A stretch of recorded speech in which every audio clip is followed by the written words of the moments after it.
छत्रपती शिवाजी महाराज आणि छत्रपती संभाजी महाराज यांच्याबद्दल अत्यंत विद्वेषपूर्ण वक्तव्य करणारे तथाकथित पत्रकार प्रशांत कोरटकर यांच्या संदर्भातली केस आज कोल्हापूरच्या सत्र न्यायालयामध्ये होती। इंद्रजित सावंत जे इतिहास तज्ज्ञ आहेत त्यांनी तक्रार दाखल केल्यावर प्रशांत कोरटकरवर FIR झालेला आहे आणि त्या संदर्भात काल सरकारतर्फे एक अर्ज करण्यात आला की प्रशांत कोरटकरला स्वतः हजर होण्याचे आदेश, कोर्टामध्ये स्वतः उपस्थित राहण्याचे आदेश दिले पाहिजे। परंतु तो अर्ज आज सरकारने केलेला अर्ज आज फेटाळून लावण्यात आलेला आहे आणि पुढच्या 17 तारखेला प्रशांत कोरटकरच्या जामीन संदर्भातील प्रकरणावर युक्तिवाद होणार आहे।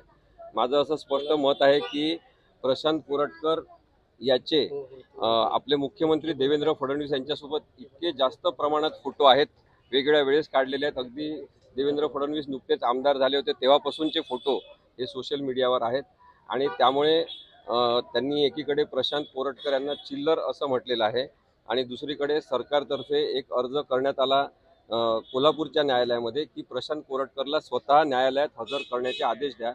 हे दाखवण्याचा प्रयत्न आहे की प्रशांत कोरटकर विरुद्ध सरकार आहे, परंतु प्रशांत कोरटकर याला इंदोरमध्ये लपण्यासाठी जागा कशी मिळाली। काल असं कळलं की प्रशांत कोरटकर हा मुंबईत आलेला आहे, मग प्रशांत कोरटकरला मुंबईमध्ये अत्यंत सुरक्षित वाटते म्हणून तो तिथे आलेला आहे का? सगळ्या महाराष्ट्रातल्या पत्रकारांची प्रतिमा खराब करणारे प्रशांत कोरटकर यांना त्वरित अटक झाली पाहिजे अशी मागणी इंद्रजित सावंत यांची आहे। त्याचा विचार झाला पाहिजे असं मला वाटतं। आता पुढील सुनावणी कधी होणार आहे आणि यामध्ये काय होऊ शकते?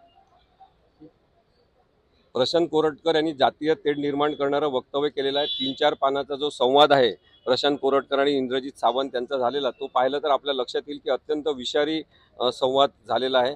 या प्रकरणाची पुढील सुनावणी ही सत्र न्यायालय कोल्हापूर येथे पुढील 17 तारखेला होणार आहे। सर, स्वारगेट बलात्कार प्रकरणातील आज तुम्ही सुनावणीला होता, नेमकं काय सुनावणी झाली, कोर्टाने काय आदेश दिले?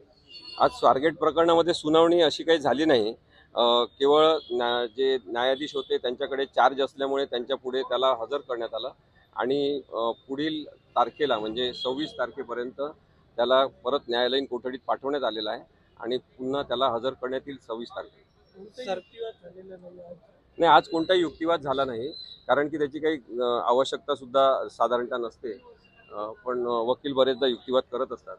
आज न्यायाधीशांनी तो विषय समजून घेतला इन्चार्ज कोर्ट असल्यामुळे की आपल्याला फक्त एक्सटेन्शन त्याचं द्यायचं आहे MCRचं, त्याला मॅजिस्ट्रेट कस्टडी रिमांड पुन्हा 26 तारखेपर्यंत देण्यात आले। पीडित मुलीने मागणी केली होती की विशेष सरकारी वकील म्हणून तुमच्या नावाची शिफारस करण्यात यावी, परंतु दुसरं नाव समोर येतं, तर तुमची आणि त्यांची काय बोलणं झालंय का? पीडितेचं पुन्हा लढणार आहात का तुम्ही? तिचा मला आजच फोन आला होता पीडितेचा की तिची इच्छा आहे की माझी नियुक्ती झाली पाहिजे।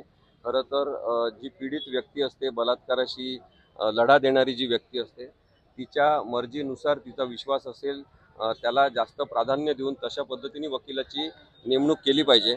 परंतु असं कळलं की काल इतर कोणाचं तरी नाव आधीच, म्हणजे तिने अर्ज करण्याच्या आधीच पोलीस आयुक्तांनी सुचवलेलं होतं, ते प्रपोज केलेलं नाव असते, त्याच्यामुळे प्रस्ताव जो आहे तो पुन्हा सुधारणा करून दुसरा सुद्धा देता येत असतो।